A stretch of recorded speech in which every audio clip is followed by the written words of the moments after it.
সালে আসার পরে 13 সালে দেখি না আবার টিকে গেল। সে যেভাবেই হোক 13 সালের পরে মনে করেছিলাম না না আর টেকার মতো কায়দা নেই। 18 সালে দেখি না আবার টিকে গেল। আসার পরে দেখলাম না তারা আবার টিকে গেল। মনে মনে ভাবছি আল্লাহ তোমার কোরআনে তুমি নিজেই জানিয়েছো মানুষ যখন তোমার নিয়ামত পাওয়ার পরে ভুলে যায় তখন তাদের শান্তির দরজাগুলো তুমি খুলে দাও। কিন্তু পরের শব্দে তুমি কি বললে?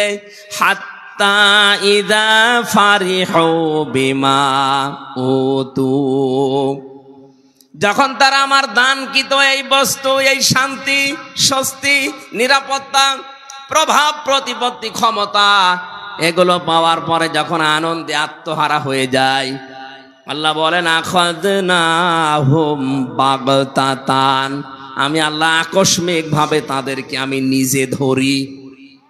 আপনি বলেন তো 2006-এর এই অক্টোবরের 28 তারিখের পর থেকে 24 আগস্টের 5 তারিখ পর্যন্ত কোন সম্ভাবনা ছিল যে এরা পড়ে যেতে পারে? না। এদেশে বিএনপির মতো এত বড় দল, জামাত ইসলামের মতো এত বড় দল বহু চেষ্টা চালিয়েছে 15.5 বছর, এক চুলও নড়াতে পারে নাই। অথচ আল্লাহ নিজে মনে হচ্ছে ছাত্র ছাত্রীদের সাথে আবাবিল পাঠিয়েছিল, কিচ্ছু হাতে ছিল না তাদের, নিরস্ত্র, শুধু মুখের ভাষা দিয়ে জালেম পালাতে পারে, সম্ভব না। আল্লাহ বলেন আখাযনাহুম, আমি নিজে ধরেছি বাগতাতান, আকস্মিক ভাবে। এমন আকস্মিক ভাবে ধরেছে দুপুরের খাবার খাবে সে সময় পায়নি। পরের শব্দ তো আরো কঠিন। আল্লাহ পাক বলেন ফাইদাহুম মুবলিসুন, তাদেরকে আকস্মিক ভাবে ধরার পরে তারা হতাশ হয়ে পড়েছে। এদের চেহারার ভেতরে যে হতাশার ছাপ, এর বাস্তব চিত্র এই দরবেশ। আপনি দরবেশ যেদিন কোর্টে তোলে দেখেছেন চেহারা তো বোঝা যাচ্ছিল না, পচা ডিম খাওয়ার পরে তো একটু বোঝা গিয়েছে। আমি আরো বেশি দেখেছি ওই কালা মানিককে কলার পাতায় আল্লাহ শুইয়েছে, এমনকি ওর বিসি উড়ে গেছে, ওর সংসার করার কাজ শেষ। সূরা আলে ইমরানের 178 নম্বর আয়াতে আমি এর সাথে মিল পেয়েছি, ওয়ালা ইয়াহসাবান্নাল্লাযীনা কাফারু আন্নামা নুমলি লাহুম খায়রুল লিআনফুসিহিম ইন্নামা নুমলি লাহুম লিয়াজদাদু ইসমা ওয়ালাহুম আযাবুম মুহিন। কাফেরেরা ধারণা করেছে তাদের এই কম ক্ষমতা আল্লাহ মনে হয় তাদের ভালোবেসে দিয়েছে তাদের কল্যাণের জন্য, কিন্তু না। মানুষ যদি সত্যি জুলুমের পথ বেছে নেয়, ইন্নামা নুমলি লাহুম লিয়াজদাদু ইসমা, আল্লাহ পাক বলেন ওই মানুষগুলোর পাপের বোঝা দিনের পরে দিন তখন পরিপূর্ণ হতে থাকে। এ 15.5 বছরে একবার তাই হয়েছে। পরিপূর্ণ যখন হয়ে গেছে পাপের বোঝা, ওয়ালাহুম আযাবুম মুহিন, ওদের জন্য অপমানজনক শাস্তি আল্লাহ রেডি করে রেখেছে, যেটা এখন দেখতে পাচ্ছি। একটা দেশ কত নিম্নগামী হলে, কত দুর্নীতিগ্রস্ত হলে জাতীয় মসজিদের ইমাম পর্যন্ত পালিয়ে যায়। 350 এমপি একবারে পালিয়েছে, পৃথিবীর ইতিহাসে আমি পড়ে পাইনি। ওই 850 বছর আগের এক ইতিহাস পড়েছিলাম, লক্ষণ সেন পালিয়েছিল। আরে 850 বছর পরে পৃথিবীর ইতিহাস পাল্টিয়ে ওনার নাতি পাল্টিয়েছে। কথা বলেন না কেন? কোরআনের আয়াত থেকে আমি যেটা পেয়েছি, এদিকে তাকান, আল্লাহ রাব্বুল আলামিন যেটা জানাতে চেয়েছেন তাদের জন্য অপমানজনক শাস্তি আমি আল্লাহ রেডি করে রাখি, যারা জুলুম করবে এবং যারা জালেমদের সহযোগী হবে। জাতীয় মসজিদের ইমাম তো সম্মানের পাত্র, অথচ কয়েকদিন আগে যে অপমান হয়েছে এই মহিন শব্দটা ওর সাথে মিলে যায়। মুসল্লিদের পক্ষ থেকে জুতা পিটা করেছে। ও বলছে আমার গায়ে জুতা লাগেনি। ওরে শয়তান, এতগুলো জুতা খেয়েছে তো বলো জুতা লাগেনি। আর কত অপমান হবেন।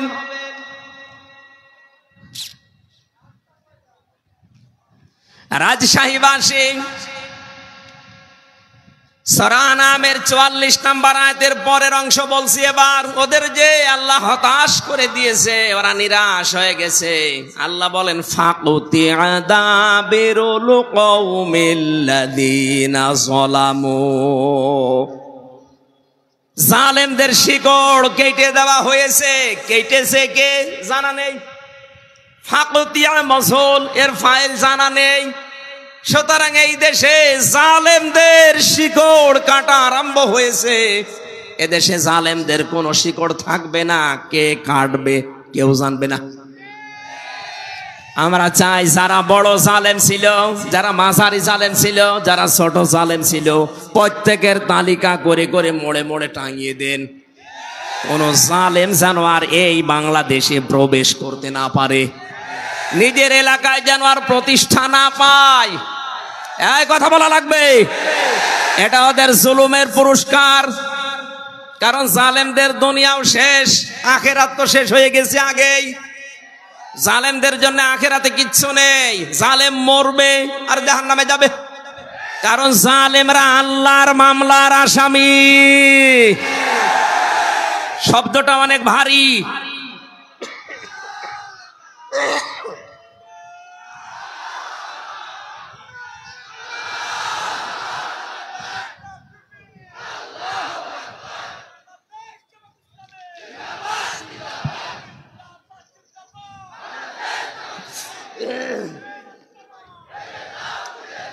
আলহামদুলিল্লাহ ভাই,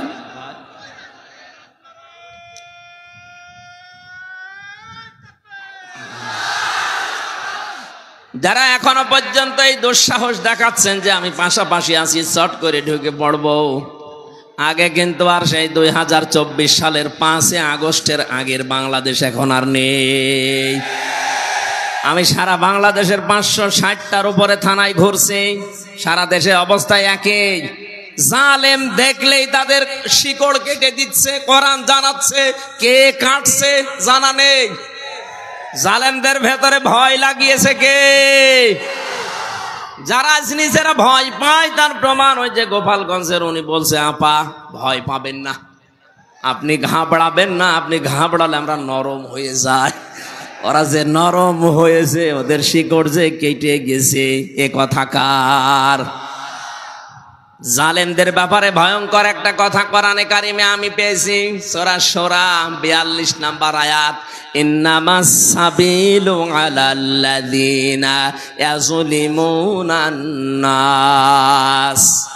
আল্লাহ পাক বলেন, অবশ্যই আমি নিজে কিয়ামতের ময়দানে জালেমদের বিরুদ্ধে বাদী হয়ে মামলা দায়ের করব। এদেশের 1628টা চেয়ার ছিল। 1628টা চেয়ারে যারা ছিল প্রত্যেকটা মানুষ এই দেশের জনগণের কাছে জালেম হিসাবে পরিগণিত। কথা বলা লাগবে। এই 1628টা চেয়ারের কারণে আজ হাজার হাজার মানুষ গুম হয়ে গেছে, খুন হয়ে গেছে, বছরের পরে বছর আমার মতো জেল খেটেছে। কত কিছু থেকে তারা বৈষম্যের শিকার ছিল। এমনিতেই ছেলে মেয়েরা ফুসে ওঠেনি। বিশ্ববিদ্যালয় থেকে অনার্স মাস্টার্স করে ফার্স্ট ক্লাস ফার্স্ট হওয়ার পরেও তার জায়গায় সে যেতে পারবে না। এর চাইতে বৈষম্য আর কি হতে পারে? আমরা চাই কিয়ামতের আগে এই বৈষম্য যেন এদেশে আর ফিরে না আসে। জালেমরা যেহেতু এই দেশে হামজার মামলার আসামি না, এরা সরাসরি মামলার আসামি কার? এই জন্য কোন জালেম এদেশে থাকতে পারবে না। এদেশে থাকতে হলে মানুষের বন্ধু হয়ে থাকা লাগবে। নবীজির হাদিস ছিল, খায়রুন নাস মাইয়ানফাউন নাস। হাদিসের ব্যাখ্যার দিকে আমি পড়েছি, নবীজি কিন্তু এ কথা বলেন না যে সর্বোত্তম মানুষ ওই লোকটা যে লোকটা মুসলমানের উপকার করে না। খায়রুন নাস মাইয়ানফাউন নাস। ইয়ানফাউ মুসারে বর্তমান ভবিষ্যৎ, প্রেজেন্ট ফিউচার। নাস মানে মানুষ। নবীজি খয়রুন নাস ইয়ানফাউল মুসলিমুনা বলতে পারতো না? পৃথিবীতে যারা মুসলমানের উপকার করে এরাই উত্তম না? মানুষ হয়ে যদি কেউ মানুষের উপকার করে, মানুষকে সাহায্য করে, তাকে একটু এগিয়ে দেওয়ার জন্য চেষ্টা চালায়, আল্লাহর দরবারের উত্তম মানুষ। সুবহানাল্লাহ বলতে পারেন নাই? এটা আমার মনে হয় এই বাংলাদেশে সবচাইতে বেশি এই হাদিসটা মেনে চলছে এখন আমিরে জামাত ডাক্তার শফিকুর রহমান। আপনি দেখছেন না 5 তারিখের পর থেকে তার অ্যাক্টিভিটিস, বিশ্ব নবিকাতের স্ত্রী খাদিজাতুল কুবরা রাদিয়াল্লাহু তাআলা আনহা 5টা বিষয়ে সান্ত্বনা দিয়েছিলেন যে আপনি তো এই 5টা কাজ করেন, আপনাকে আল্লাহ ভয় দেখাবে না, আপনি ভয়হীন, আপনাকে কেউ ভয় দেখাতে পারে না। তার 2 নাম্বারে এটা ছিল ওয়া তাহমিলুল কাল্লা, আপনি মানুষের বোঝা হালকা করে দেন। এই 15.5 বছরে কত মানুষের বোঝা আপনি আরো ভারী করে দিয়ে গেলেন। বিশেষ করে 5 আগস্টের আগ পর্যন্ত এই দেশে 2780 জন এখনো পর্যন্ত হাসপাতালে কাতরাচ্ছে। তারা তাদের পরিবারের কাছে, ভাই বোনের কাছে, মা বাবার কাছে বোঝা। এই কথা বলে না কেন? 1080 জনের উপরে শহীদ হয়েছে এই দেশে। এই মানুষগুলো পরিবার চালাতো, অথচ পরিবারের জন্য তারা বোঝা। হাজার হাজার কোটি কোটি টাকা ঋণের বোঝা বাংলাদেশে রেখে আপনি পালিয়ে গেলেন। আপনি নবীর উম্মত হতে পারবেন? নবীর আদর্শ ছিল বোঝা আরো হালকা করে দেওয়া। আর এমন দেশ আপনি উপহার দিয়ে চলে গেলেন। এখন আমার একটা মেয়ে যদি এই দেশে আসে, জন্ম নেয়, সে 1 লাখ টাকা তার মাথার উপরে বোঝা। হাজারো মানুষের বোঝার কারণ আপনি হাজার হাজার লক্ষ লক্ষ মানুষের মাথার উপরে যে বোঝাগুলো দিয়ে গেলেন, চিন্তার বোঝা, খাদ্যের বোঝা, কত রকমের বোঝা তাদের মাথার উপরে দিয়ে আপনি আরামে খাচ্ছেন। আর নিজে নিজে মোবাইল করে করে ফোন আলাপ ফাঁস করেন মানুষকে ভয় তাকাতে। আপনার এই এই এই বাটপারি মানুষ বুঝে ফেলেছে। ও নিজে নিজে ওগুলো করে, এডিট করে, এরপরে ছাড়ে যেন ওর নিজের ভেতরে, মানুষের ভেতরে একটু সঞ্চার হয় আসার। এটা মানুষ কিন্তু বুঝে ফেলেছে যে নিজে নিজে ফোন করে ফোন আলাপ আপনি ফাঁস করছেন। এদেশের সত্যি বলছি আমি, সারা দেশ ঘুরে অবস্থায় একই। কোন জালেমের ঠাঁই এদেশে আর হবে না। আশা করছি কোন জালেম যদি ধরা পড়ে, ওর উপযুক্ত শাস্তি না দিয়ে যেন আদালত জামিন না দেয়। দেখছি কয়েকজন জামিন পাচ্ছে। যারা দায়িত্বে আছেন সাবধান, উর্মির মতো করবেন না। উর্মির মতো যদি আপনিও ধরা পড়েন, আপনার জীবন কিন্তু দেশের মানুষের হাতে চলে যাবে আজরাইল আসার আগেই। আজরাইল জান কবজ করতে আসবে পরে, আগে করবে জনগণ। এই জন্য আশা করবো কোন জালেম যদি সত্যিই প্রমাণ হয় এটা জালেম জুলুম করেছে, তার যেন জামিন না হয়। আমি বিনা কারণে যদি 3 বছর জেল খাটতে পারি, জালেমদের তো 9 বছর খাটা দরকার। এই কথা বলা যাবে না, কথা বোঝার চেষ্টা করে। আমি যে কথাটা বোঝাতে চাচ্ছি, আমরা যেহেতু এমন একটা পরিবেশ, এমন একটা দেশ চাচ্ছি, বিশ্ব নবীকে তার স্ত্রী সান্ত্বনা দিয়েছিলেন, হে আমার স্বামী, আপনি কখনো ভয় পাবেন না। কারণ যে মানুষগুলো মানুষের বোঝা হালকা করে দেয়, তাদেরকে আল্লাহ নির্ভয় করে দেয়। এর বাস্তব প্রমাণ, যার নাম বললাম, এই লোকটা। আমি নিজে তার সাথে চলেছিলাম। তার যে তাকওয়া, এই লোকটার যে ইবাদত বন্দেগী আমি কাছ থেকে দেখেছি। রাজশাহীবাসী আমরা বাকি কথা আমার শরীর এবং সময়ের দিকে খেয়াল করছি। কালকে আমার শপথ আছে কুষ্টিয়াতে, আমি বেশি দেরি করতে পারবো না। সকাল 6টায় আসবে সেক্রেটারি জেনারেল, এই জন্যে খুব তাড়াতাড়ি করছি। আমি মনে করলাম 10টায় শেষ করে চলে যাব। এমনি যে শরীরের অবস্থা, আবার কালকে আছে টাঙ্গাইলে, ওই অনুষ্ঠান শেষ করে ওইটা ধরা লাগবে। চারিদিকে খেয়াল করে আমি আয়াতে প্রবেশ করছি, সব বাদ দিয়ে দিলাম। সূরা হুদ থেকে একটা মাত্র আয়াত পড়েছি, 36 নম্বর আয়াত। এখন এই ঐতিহাসিক প্রেক্ষাপটের ব্যাকগ্রাউন্ড, এরপরে শিক্ষা, এগুলো সব বলতে গেলে অনেক সময় যাবে। আমি সব বাদ দিয়ে সরাসরি প্রবেশ করছি, নাকি জবান ছেড়ে আমরা কোরআনে প্রবেশ করি। আউযু বিল্লাহি মিনাশ শাইতানির রাজিম বিসমিল্লাহির রহমানির রহিম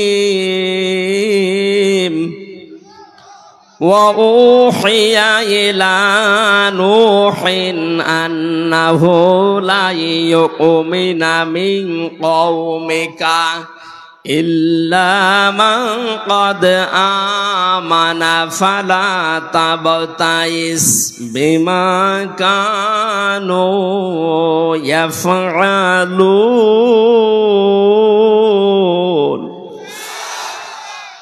আমার ভাইরা এই পৃথিবীতে লক্ষাধিকের উপরে আল্লাহ নবী পাঠিয়েছিলেন তার ভেতরে অন্যতম একজন নবীর নাম হযরত নূহ আলাইহিস সালাম 50 বছর কম 1000 950 বছর একাধারে তিনি দাওয়াতি কাজ করলেন জাতির ভেতরে মাত্র 80 জন তার দাওয়াত কবুল করেছে আর কেউ পথে আসে না শুধু পথে আসে না তা না জাতির লোকেরা তার কাছে আবদার জানিয়েছে যে আপনি যে কিয়ামতের ভয় দেখান ওইটা নিয়ে আসেন এবার আল্লাহ পাক রাগ হয়ে গেলেন এতদিন পর্যন্ত 950 বছর ওরা মানে নাই আমি কিছু বলি নাই ওরা মানে নাই আমি কিছু বলি নাই শুধুমাত্র মানে নাই তা না এরপরে বাধা তো দিয়েছে এখন আবার কিয়ামত দেখতে চাই ও নূহ ওদেরকে আমি মিনি কিয়ামত দেখাবো ওয়া উহিয়া ইলা নূহিন আন্নাহু লা ইউমিনা মিন কওমিকা যারা ঈমান এনেছে এই মানুষগুলো বাদ দিয়ে তোমার এই কওমের ভেতর থেকে আর কেউ আমার প্রতি ঈমান আনবে না বিশ্বাস করবে না প্রশ্ন আসতে পারে আল্লাহ ঈমান আনার জন্যই নবীদেরকে পাঠিয়েছেন দুনিয়ায় আর সেই নবীকেই জানাচ্ছেন যে আর কেউ ঈমান আনবে না শুধু এতটুকু যদি সহজ ভাষায় বলতেন হয়ে যেত আল্লাহ গ্যারান্টি দিয়েছেন লা ইউমিনা ইউমিনা এটাও মোসারে বর্তমান ভবিষ্যৎ প্রেজেন্ট ফিউচার এর আগে লান এসেছে আরবি গ্রামার অনুযায়ী মোসারের আগে লান আসলে অর্থ হয় কখনোই হবে না গ্যারান্টি কার আরো জোরে বলেন তার মানে যে 80 জন কবুল করেছিল ইসলামের পরবর্তীতে আর একটা মানুষও দিনের দিকে আসবে না এই গ্যারান্টি আল্লাহ কেন দিলেন তাফসিরে খাজেন তাফসিরে ফি জিলালিল কোরআন জিলালিল কোরআনে বেশি পাবেন এটা ইবনে সাইয়্যিদ কুতুব রাহমাতুল্লাহ আলাইহি ব্যাখ্যা করতে গিয়ে লিখেছেন এই মানুষগুলোর উপরে আল্লাহ মোহর মেরে দিলেন হেদায়েত পাবে না কেন কারণ যে মানুষ এমনিতেই বাধা দেয় নবীদেরকে মেনে নেওয়া যায় বাধা দিয়ে শেষ না আবার আল্লাহর নিদর্শন কিয়ামত দেখতে চাচ্ছে এই 15.5 বছর আমরা মানুষকে বহু বোঝানোর চেষ্টা করেছি কিছু মানুষ এমনিতেই বাধা দেয়নি সোনার ভান করে না সোনার ভান করে চুপ থেকেছে কিছু মানুষকে দেখেছি না শুনলেও বিরোধিতা করেছে কথা বলেন না কেন এই যে যারা বিরোধিতা করেন তাদের উপরে আল্লাহর নির্দেশে যে আপনাকে আল্লাহ হেদায়েতের মতো বড় দৌলত থেকে চির বঞ্চিত করে দেন আয়াতের তাফসীরের ভেতরে 7টা কারণ পেয়েছি আমি দ্বিতীয় নম্বর কারণ এই খুব খেয়াল করে শুনবেন আল্লাহ মানুষকে যে হেদায়েত দেয় না 1 নাম্বার কারণ যারা বিরোধিতা করে দাওয়াতের ওহির দাওয়াত দিলে যারা বিরোধিতা করে মানে তো নাই বিরোধিতা করে এই মানুষগুলো হেদায়েত থেকে বঞ্চিত 2 নম্বরে যারা শুধু আল্লাহর হুকুম মতো চলতে চায় কিন্তু তার প্রেরিত পুরুষ যারা যুগে যুগে এসেছিল ওই রাসূলদেরকে যারা মানতে চায় না তাদেরকে আল্লাহ হেদায়েত থেকে বঞ্চিত করে দেয় প্রমাণ পেয়েছি আমি সূরা এই ইউনূসের 90 নম্বর আয়াতে ফেরাউন যখন ডুবে যাচ্ছিল খুব খেয়াল করে শুনেন এতদিন যেভাবে শুনেছেন না ওইভাবে না নতুন ভাবে বলছি হাত্তা ইযা আদরাকাহুল গরাক ক্বালা আমানতু আন্নাহু লা ইলাহা ইল্লাল্লাযী আমানাত বিহি বানু ইসরাঈল ভালো করে মন দিয়ে শোনেন কান লাগিয়ে ফেরাউন যখন ডুবে যাচ্ছিল ওই সময় ঘোষণা দিয়েছে আমি ঈমান আনলাম ওই আল্লাহর উপরে যার উপরে বনি ইসরাইলরা ঈমান এনেছে ওয়া আনা মিনাল মুসলিমিন আমি তো মুসলমান এরপরও ফেরেশতারা আমারে বারবার সোবাই কেন? জবাব দিয়েছেন মুফাসসিরিন ইকরাম যে 7টা বললাম তার 2 নম্বরে ও কিন্তু শুধু আল্লাহ পাকের একাত্মবাদের ঘোষণাটা দিয়েছিল যে আল্লাহর উপরে আমি ঈমান আনলাম। কোন আল্লাহ? বনি ইসরাইল রাজার উপরে ঈমান এনেছে ওই আল্লাহ। এর পাশাপাশি যে ওই জামানার প্রেরিত পুরুষ যিনি হযরতে মুসা কালিমুল্লাহ, ওই জামানায় কেউ মুসলমান যদি হতে চায় তাহলে তার বলা লাগতো লা ইলাহা ইল্লাল্লাহ মুসা কালিমুল্লাহ। কথা বলে না কেন? এখন এই জামানায় ওই প্রেরিত পুরুষ আর নেই, এখন আছে আরেকজন। এই জামানায় কেউ যদি এখন কালেমা পড়ে মুসলমান হতে চায় শুধু লা ইলাহা ইল্লাল্লাহ বললে হবে না। এ জামানার যিনি প্রেরিত পুরুষ কিয়ামত পর্যন্ত যার নাম ঘোষণা আছে মুহাম্মাদুর রাসূলুল্লাহ, এই শব্দ আপনাকে বলা লাগবে। ফেরাউন ওই সময় আল্লাহ তোমাকে আমি মানি, ফেরাউন এই কথা বলার পরে জামানার প্রেরিত পুরুষ আল্লাহর রসুল এবং আল্লাহর নবী হযরতে মুসা আলাইহিস সালামকেও মানে নাই, এই জন্য আল্লাহকে হেদায়েত দেয়নি। এই জামানায় এখন এই বাংলাদেশ সহ বিশ্বে যারা আমি নামাজ পড়ি, আমি রোজা রাখি, আমি হজ করে এসেছি, আমি আল্লাহ বিশ্বাস করি, আমিও জানি ওইটা, কিন্তু তার প্রেরিত পুরুষকে এই জামানায় এখন থেকে কিয়ামত পর্যন্ত আল্লাহর প্রেরিত পুরুষ আমাদের জন্য যিনি মুহাম্মদুর রাসূলুল্লাহ, তার আদর্শ যদি আপনি মানতে না চান, নামাজ পড়ে রোজা রেখে হজ করে যাকাত দিয়ে মরণের সময় ফেরাউনের মতো মরণ হবে। আমি বোঝাতে না পারলে আবার রিপিট করছি, আজ যারা শুধুমাত্র আল্লাহর হুকুম বলেন, আমি কি নামাজ পড়ি না? নামাজ পড়ে, আমিও জানি হুকুমটা কার। বলেন বলেন, আপনি তো বলেন আমি এত 7 লক্ষ টাকা খরচ করে হজ করে আসলাম, হ্যাঁ হুকুমটা কার? কিন্তু তার হুকুম প্রেরিত পুরুষ যিনি এখন তার 63 বছরের ভেতরে 23 বছর মেনে নেওয়া ফরজ আইন, মাস্ট বি, মানাই লাগবে। তার 23 বছরের ভেতরে 10 বছর তিনি কোরআন দিয়ে রাষ্ট্র চালিয়েছিলেন। কথা বলেন না কেন? আপনি তার 23 বছরের ভেতরে এই যে টয়লেটে গিয়েছেন 23 বছরে, না যাননি? কথা বলেন না কেন? উনি টয়লেটে যাওয়ার সময় বলতেন আল্লাহুম্মা ইন্নী আউযু বিকা মিনাল খুবুসি ওয়াল খাবাইস। বের হওয়ার সময় বলতেন আল্লাহুম্মা ইন্নী গফরানাকা আলহামদুলিল্লাহিল্লাযী আযহাবা আন্নিল আযা ওয়া আফানি। বাম পা দিয়ে ঢুকে ডান পা দিয়ে বের হয়ে 8-10 মিনিট যে টয়লেটে কাটালেন, পুরাটাই ইবাদত। এটা মানেন তো? এখানে আলেম যারা আছে বলেন তো এই খারাপ কাজ ইবাদত হতে পারে? কারণ রাসূলের তরিকা 8-10 মিনিট না, যদি 1 ঘন্টাও আপনি বসে থাকেন পুরা 1 ঘন্টা ইবাদত। আরো জোরে বলেন। রাসূলুল্লাহর 1 ঘন্টা 10-15 মিনিট যদি আপনার ইবাদত মনে হয়, উনি যে 10 বছরে কোরআন দিয়ে দেশ চালালেন এইটা আপনার রাজনীতি মনে হয়? আমি তো এইটা আজ জাতিকে বোঝাতে পারি না। রাসূলের টয়লেট করা আপনি ইবাদত মনে করেন, আর তার 10 বছর কোরআন দিয়ে রাষ্ট্র চালানো মনে করেন রাজনীতি, দুনিয়ার কাজ। আপনার মরণ হবে ফেরাউনের মতো। নিয়ে আসেন, কোন হুজুর নিয়ে আসবেন? এবার নিয়ে আসেন। আজ হাজারো মাওলানা এই লাইনটা বুঝতে চায় না। রাসূলের টয়লেটও মানে, বিশ্বনবীর বিবাহ শাদী মানে, কিন্তু নবীজির যে 23 বছরের এই যে নবুয়তের জিন্দেগির 10টা বছর তিনি চালালেন, 27টা যুদ্ধের নেতৃত্ব দিলেন, এইটা শুনলেই ওর গায়ে আগুন চলে যায়।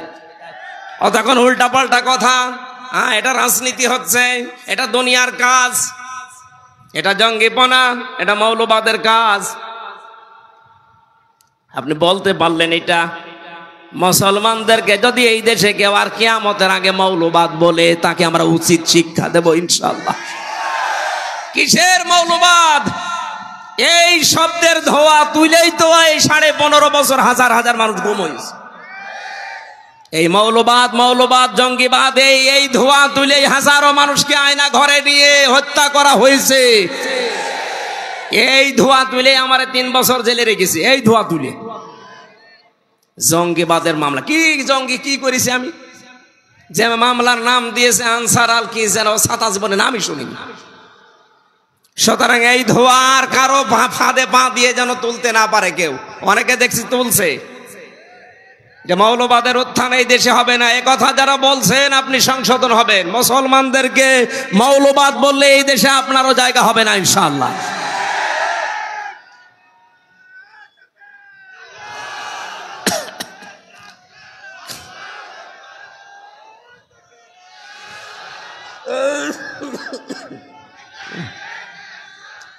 শরীর আসলে সাপোর্ট করছেন।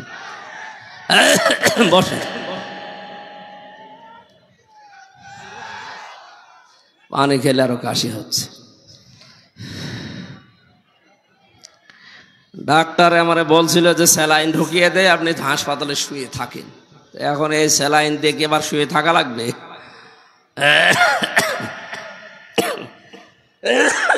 না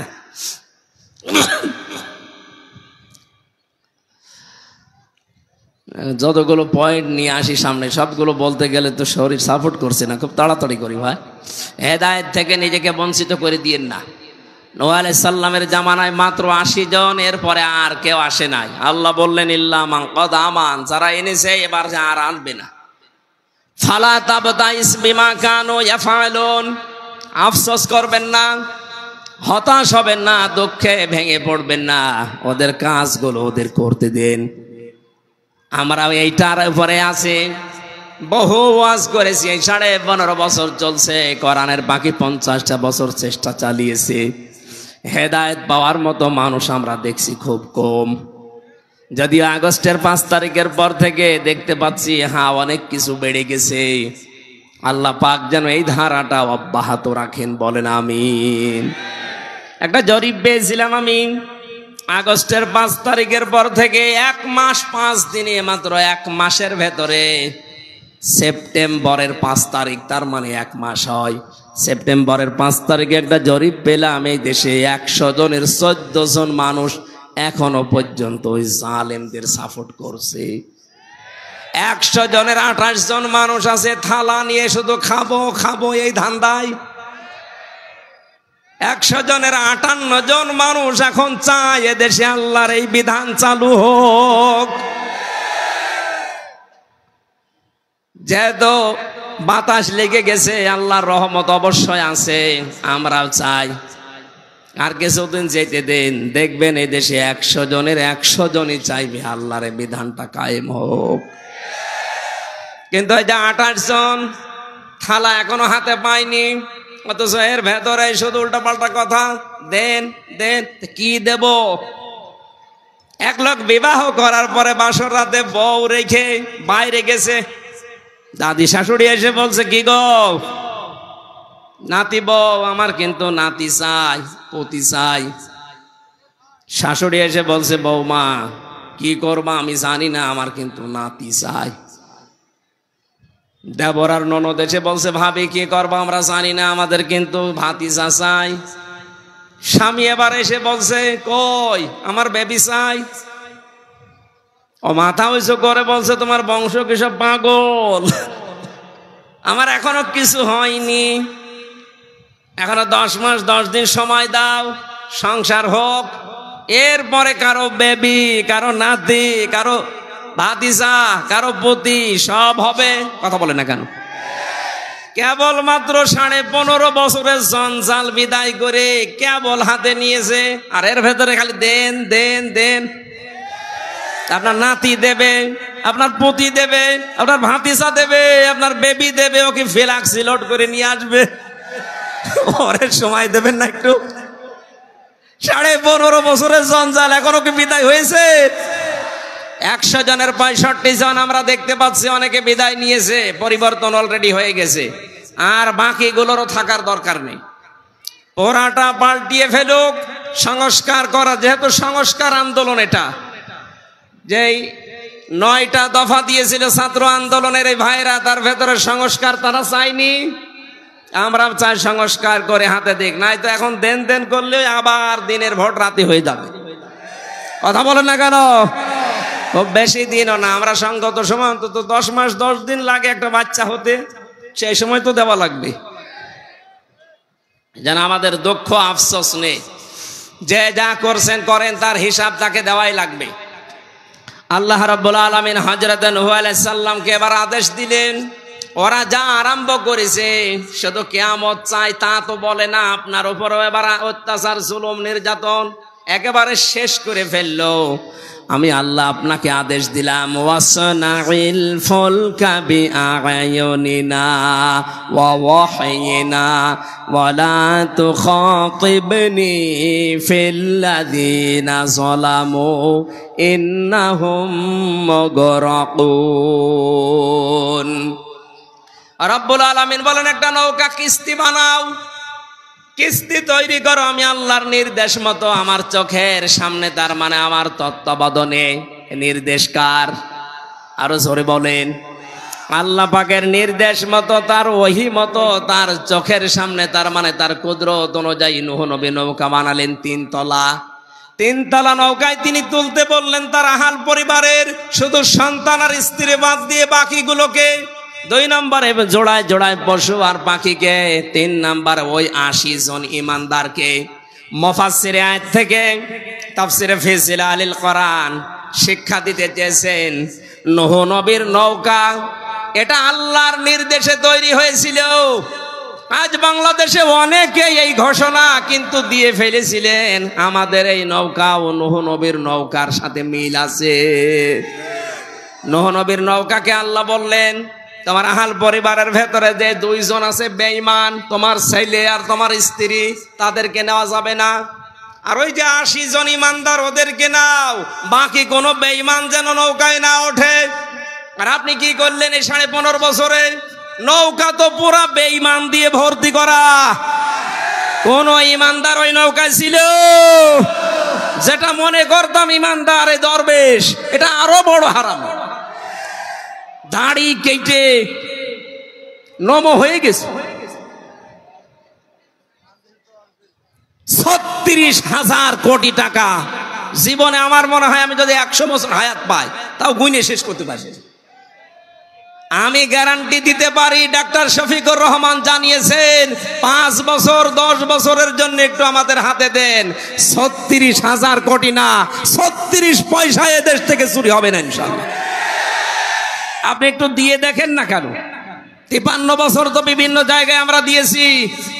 বাবা চালিয়েছে, স্বামী চালিয়েছে, চাচা চালিয়েছে, আপা চালিয়েছে, বুবু চালিয়েছে, ভাবি চালিয়েছে, সব তো দেখলাম। এখন একটু দেখতে মনে চাচ্ছে আল্লাহর এই কোরআন দিয়ে দেশটা চললে কেমন দেখা যায়। কথা বলেন না কেন? মিনি জান্নাত হয়ে যাবে দেশটা। কি মনে করেন আপনি? এর ভেতরে এমন শক্তি আল্লাহ দিয়েছেন।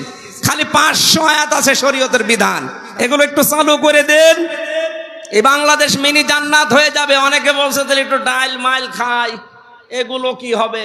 আরে ভাই, আপনার ডাল খেতে মনে চাইবে না। মসজিদে প্রবেশ করলে কেউ কি লাল পানি খেতে চায়? ডাল খেতে চায়? বিড়ি খেতে চায়? যতই নিশা লাগুক, ডাল খেতে চাইলে মসজিদ থেকে বের হয়ে খান, কারণ ওই পরিবেশটাই ওই রকম। কোরআনে কারিমের 500 বিধান চালু করে দেন এই দেশে রাষ্ট্রীয় ভাবে, আল্লাহর কসম পুরা বাংলাদেশের 56,000 বর্গ মাইল হয়ে যাবে মসজিদের মতো। তখন মনেও চাইবে না যে একটু লাল পানি খায়, একটু ডাল খায়, একটু আকিস বিড়ি খায়, আর মনে চাইবে না ইনশাআল্লাহ। আমরা চাচ্ছি ওইটা, যে এমন মানুষগুলো আসুক।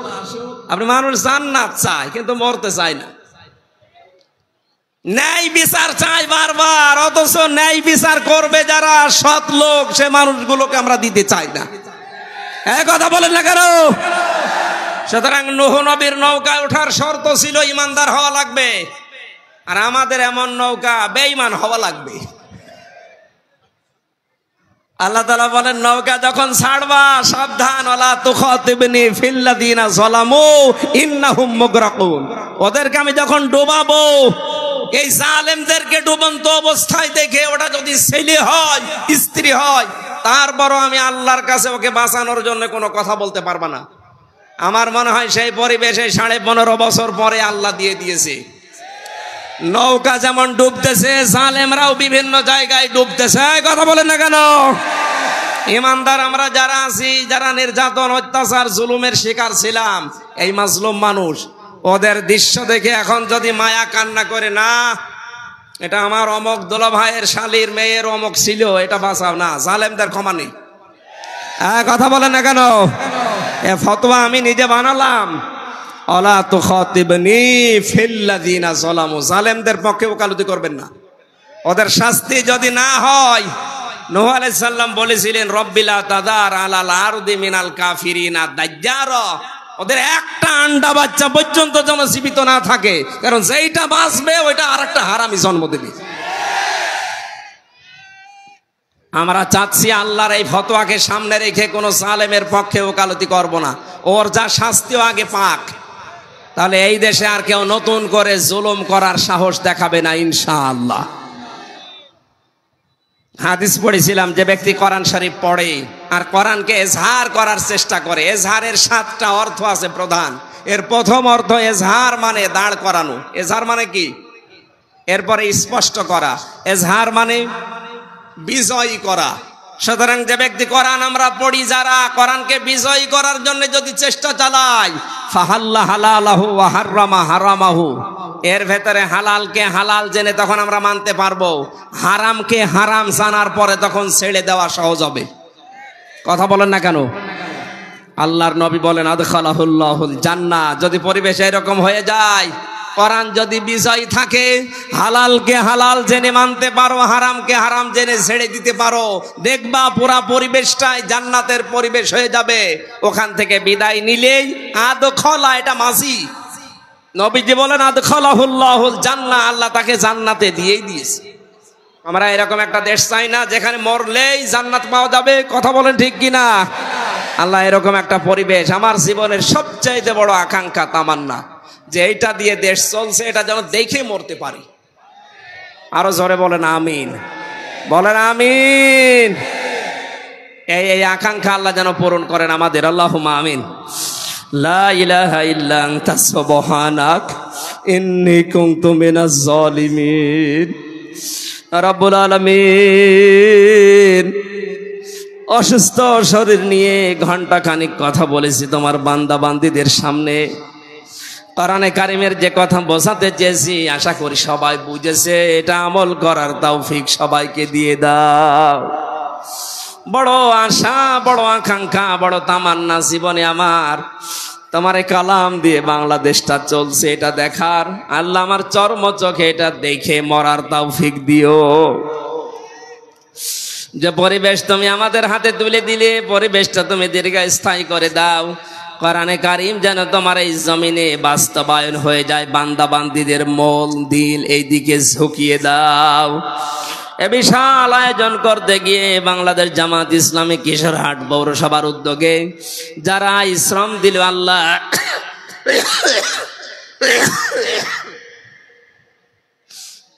কিশোরহাটের সম্মানিত আমির, এই পৌরসভার আমির এবং সেক্রেটারি শ্রদ্ধাভাজন মামা যান ডাক্তার হাফিজুর রহমান হাফিজ সহ